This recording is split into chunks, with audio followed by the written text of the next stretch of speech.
Bien-aimés de Dieu, la paix soit avec vous. Nous sommes aujourd'hui le 3e dimanche du temps de Pâques en Essai.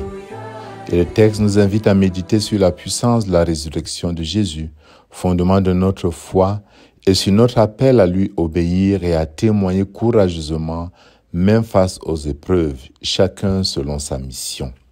Dans la première lecture, Pierre affirme avec force « Le Dieu de nos pères a ressuscité Jésus ». La résurrection n'est pas un simple événement passé, mais la victoire définitive sur la mort et le mal.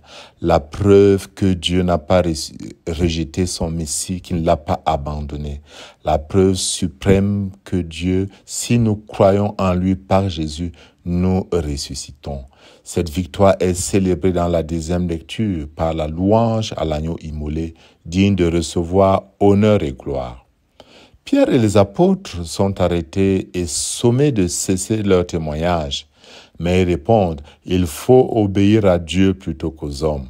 Ce courage vient de l'Esprit Saint et de la certitude que leur mission est d'annoncer la vérité de la résurrection, même au prix de souffrance. Nous aussi, aujourd'hui, nous sommes appelés à cette fidélité, même si le monde nous oppose des résistances. Pierre ne parle plus au nom de ses idées, mais au nom de Dieu. Pierre n'est plus celui qui a peur, mais celui qui est transformé complètement par le ressuscité. Mais Pierre ne cherche pas à convaincre, il témoigne. Il n'essaie pas de se défendre, il annonce une réalité irrévocable. Le Dieu de nos pères a ressuscité Jésus, tout part de là. Tout dépend de ce Jésus que les hommes ont mis à mort et que Dieu a relevé. Cette résurrection n'est pas une victoire sur la mort, mais une refondation du réel. La croix, instrument d'humiliation, devient lieu de gloire. La mort, frontière ultime, devient passage. L'échec apparent devient accomplissement. Bien-aimés de Dieu, malgré les coups et les humiliations, les apôtres repartent tout joyeux d'avoir été jugés dignes de subir des humiliations pour le nom de Jésus. Ce témoignage joyeux est possible parce qu'ils sont assurés de la présence vivante du Christ ressuscité qui les soutient, qui les précède. Dans l'Évangile, Jésus s'adresse à ses disciples dans une tendresse inimaginable. Après une nuit de pêche infructueuse, ils sont appelés à jeter encore le filet et Jésus leur demande « Les enfants, avez-vous quelque chose à manger ?» Oui, nous avons là des paroles de tendresse, d'appel que Jésus adresse à chacun de nous. Jésus nous invite à une pêche miraculeuse, symbole de la mission universelle qui nous est confiée. Mais il nous invite également à quelque chose de plus beau, à participer nous aussi à la confection de ce qui donne la vie. Qu'apportons-nous à l'Eucharistie que le Seigneur nous a déjà donnée?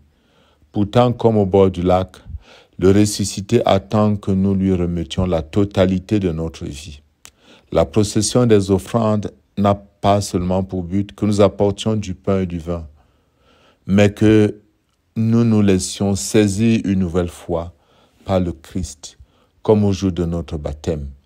Ainsi, nous deviendrons des témoins de l'amour de Dieu dans le monde. Mais après ce repas, il y a un dialogue merveilleux entre Jésus et Pierre. 3 fois, Jésus demande à Pierre s'il l'aime. Évidemment, il est très simplement admis que c'est en réponse aux 3 reniements passés. Cette triple affirmation d'amour est une réhabilitation et un appel à devenir le berger de ses brebis. Mais si nous voulons aller en profondeur, nous pouvons nous poser quelques questions. La première question vient du fait que le verbe « aimer » en grec n'a pas la même signification qu'en français. Le grec emploie 2 verbes différents. Le premier verbe, c'est « agapao », qui signifie l'amour sans réserve, l'amour total. inconditionnel, l'amour donation. Le deuxième verbe, philéo, exprime l'amour d'amitié, tendre, mais pas totalisant.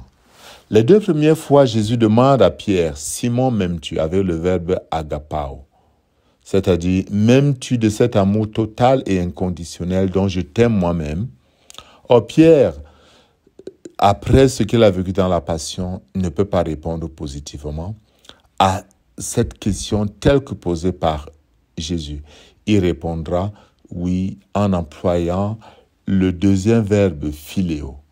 Oui, je t'aime, mais à la manière des hommes, autant que je peux. La troisième fois, Jésus reprend sa question, mais avec le verbe « philéo ». Le pape Benoît XVI commente ainsi. Simon comprend alors que son pauvre amour suffit à Jésus, l'unique dont il est capable.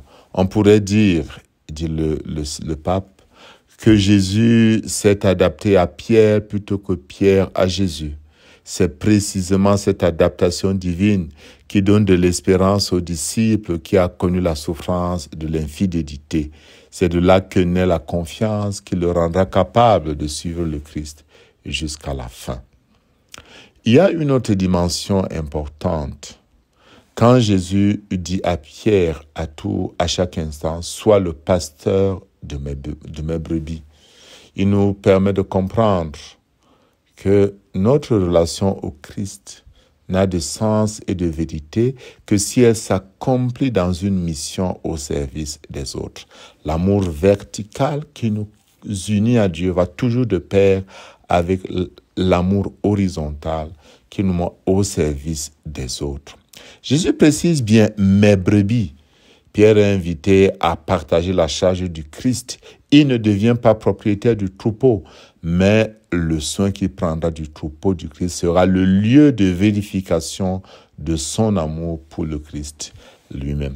C'est pourquoi, m'aimes-tu plus que ceci, doit signifier certainement, si tu m'aimes, comme je te confie la charge de mes brebis, tu dois m'aimer davantage. Tu dois m'aimer plus que tout ceci. C'est-à-dire, tu dois être au service de mes brebis pour te donner à eux comme moi je me suis donné à eux. L'autorité qui nous est confiée dans quelque domaine que ce soit est d'abord une exigence. Accepter une charge pastorale implique beaucoup d'amour. Chers frères et sœurs, la résurrection de Jésus est notre espérance et notre force.